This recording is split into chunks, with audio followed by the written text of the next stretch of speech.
The first thing we have to do before we start making the eggplant lasagna is we have to sweat our eggplants. So what you do is you cut them into slices and you just put salt on them and you let them sit there for at least 20 minutes and then you hose them off because that will release the bitter oil that's in the Italian eggplant. If you're using Ichiban eggplant, the purple ones, the narrow ones, you don't need to sweat them. But with the Italian ones you do. Now the sauce isn't quite done, but what we're going to do is we're going to take a little bit of it and we're going to put it in the bottom of this because we don't want to burn the eggplant. So what we do, we just take just a bit and we're going to keep letting that cook down a bit.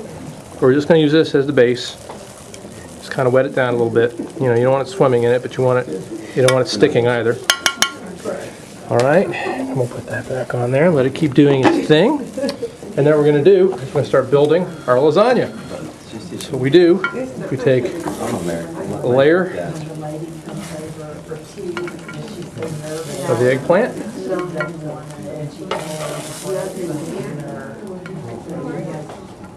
Then we go back to this, and mostly what we're after is the meat. A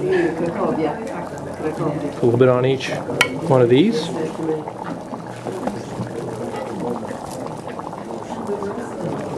There we go. We come back and we put another layer of the eggplant.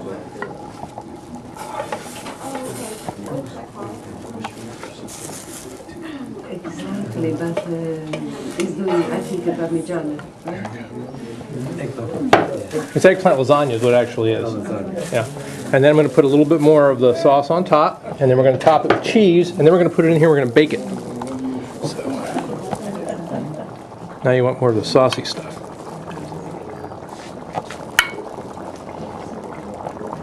There we go. Alright. Set it up to bake. Try not to get my fingers. There you go. I'm just going to put some cheese on top. Now, sometimes what I'll do is I'll make a bechamel, which is basically you take a roux, and then which is, for those of you who don't know what roux is, it's basically butter and flour. And then what you do is you put in some of the grated cheese into that, and you cook that into like a simple white sauce, and I'll top it with that. But because of the fact that I don't have a full kitchen to use today, we're just going to top it with the cheese. It'll still taste good, but I just like the bechamel better.